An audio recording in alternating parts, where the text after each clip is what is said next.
Good morning students.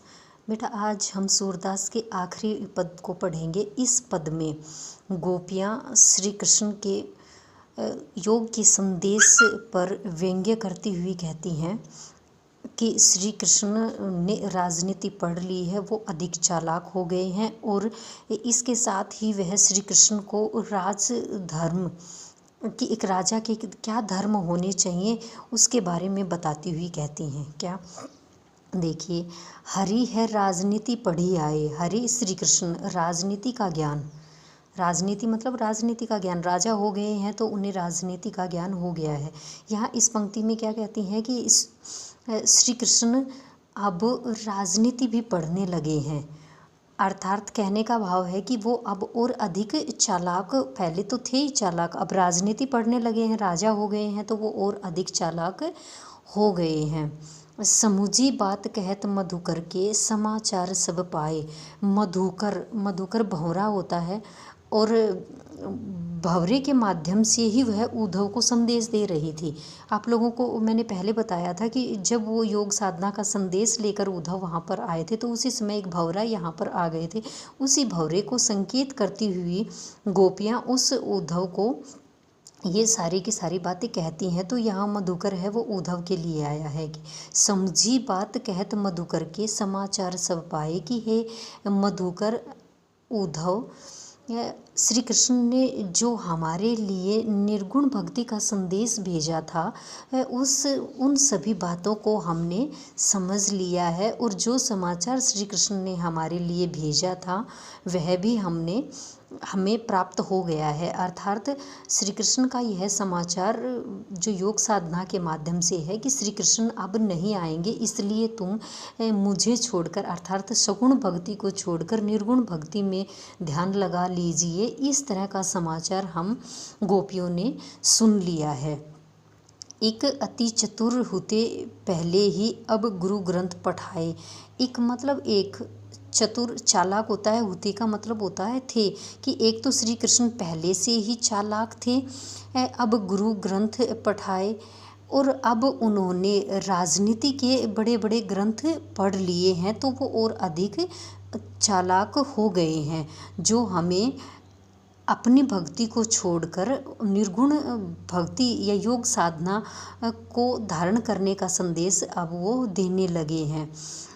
बड़ी बुद्धि जानी जो उनकी जोग संदेश पठाए का अर्थ होता है भेजना।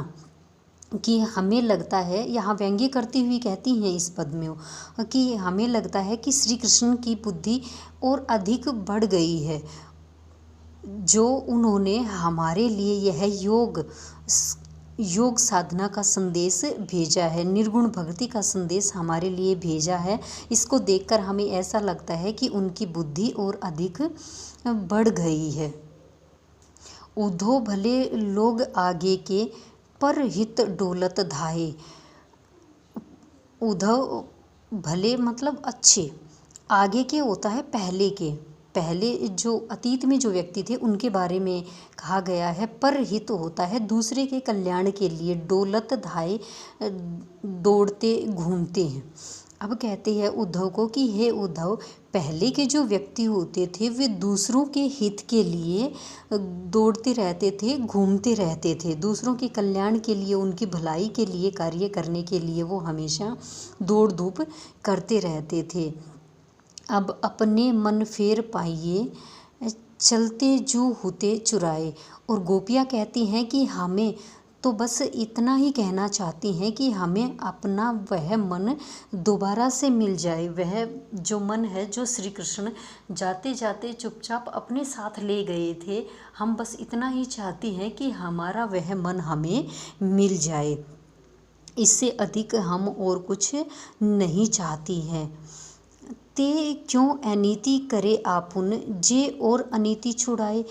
अब यहाँ पे गोपियाँ कहती हैं कि जो पहले के व्यक्ति थे या जो पहले के श्री कृष्ण थे वो अब इस तरह की अनीति का कार्य क्यों कर रहे हैं, अन्याय का कार्य क्यों कर रहे हैं, क्योंकि पहले के व्यक्ति अनीति और अन्याय के विरुद्ध होते थे।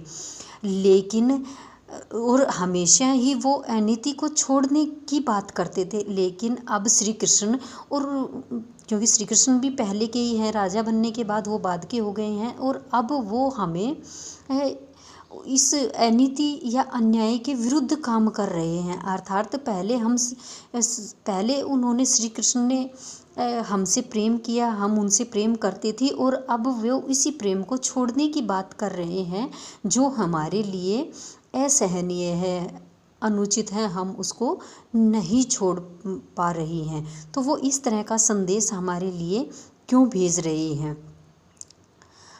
राजधर्म तो यही सूरजो प्रजा न जाई सताए।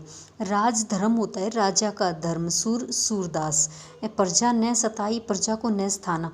अब गोपियाँ, जो सूरदास है, वो गोपियों के माध्यम से कहते हैं कि राजा का यह धर्म होता है, राजा का यह राजधर्म होता है, यह दायित्व होता है, उत्तरदायित्व यह राजा का होता है कि वह अपनी प्रजा को न सताए, उस पर किसी भी प्रकार का अन्याय न करे। अब श्री कृष्ण ने पहले तो हमारे मन को चुरा लिया है, और अब वो हमें भूल जाने की बात कहते हैं। तो यह उनका दायित्व नहीं है, यह उनका कार्य नहीं है, क्योंकि वो हमारे प्राणों में बसे हुए हैं, हम उनसे प्रेम करती हैं, और अब वो हमें वियोग करने की बात कहते हैं कि तुम अब वियोग करो। इस तरह से हमारे वियोग अवस्था को देखकर वो हमारा हित करना चाहते हैं, लेकिन ये हमारे हित में नहीं है। और उस सगुण, क्योंकि हम श्री कृष्ण को हमने देखा है, उसी की भक्ति करते हैं, और उसके स्थान पर वो हमें योग साधना का संदेश देते हैं, और कहते हैं कि तुम निर्गुण भक्ति या योग साधना को अपना लो, जो हमारे लिए अनुचित है।